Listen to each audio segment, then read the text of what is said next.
Rumors in the media suggest the Chancellor may curb pension salary sacrifice in the autumn budget. Employers, employees, and HMRC see risks to take-home pay and saving habits. Here's what could really happen. The Chancellor is on the hunt for billions of pounds to fill the economic black hole. She says that everyone has to play their part, and one method she's looking at is reforming pension salary sacrifice. It's easy to see why the idea has traction. Treasury sums are tight and headlines beckon. The current whisper is that the Treasury sees a potential £5.1 billion saving by trimming the tax advantages, a tempting line item in a fiscal gap that refuses to close neatly. While exact estimates vary, the mood music is clear. The government is weighing whether the current setup delivers value for money, even if the policy has been central to boosting retirement savings without heavy-handed compulsion. The basic mechanism is simple, yet powerful. An employee agrees to give up a slice of pay, and the employer pays that amount into the pension instead. Because it's treated as an employer contribution, employee and employer national insurance liabilities are lower, and income tax interactions are cleaner. That is why pension reform watchers see salary sacrifice as a quiet success. It nudges people to save more, improves net pay for many, and keeps administrative friction low for payroll teams. The concern now is less about theory and more about consequences. If the Chancellor clips the wings of salary sacrifice, take-home pay could fall for millions who use it, unless employers rework their reward models to soften the blow. Those earning under the higher rate threshold would feel the pinch most, given the differential national insurance treatment. And that is precisely where household budgets are already under strain. The employer angle is just as delicate. Many firms have built their reward strategies around the current framework, using the NIC's headroom to sustain contribution levels and fund financial well-being support. Pulling the lever abruptly could force companies into quick fixes that nobody really wants. Smaller pay rises, leaner benefits, complicated workarounds that reduce transparency. HMRC has already sounded out employers on reform options, and the feedback was stark. Change would add cost, create confusion, and risk disengaging staff from long-term saving.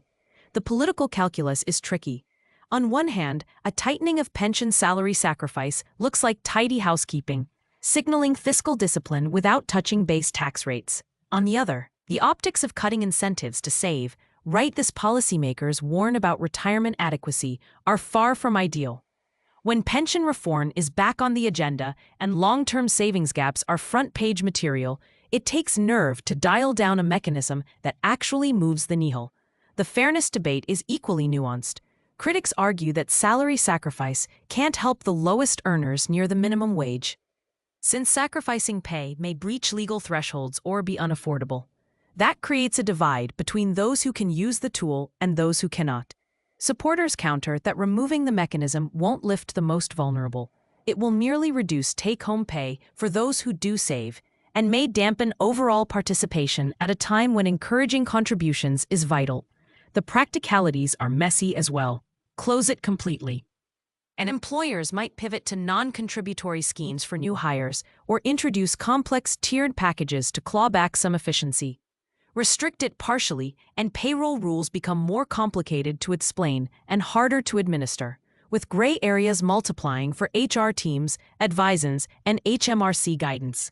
Either way, friction rises just as auto-enrollment fatigue and cost-of-living pressures strain engagement. The best outcome would combine careful calibration and cleared evidence.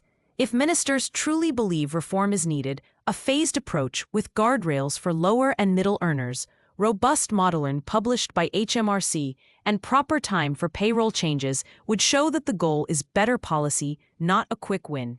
Without that, it's hard to avoid the conclusion that cutting pension salary sacrifice now could be penny-wise and pound-foolish.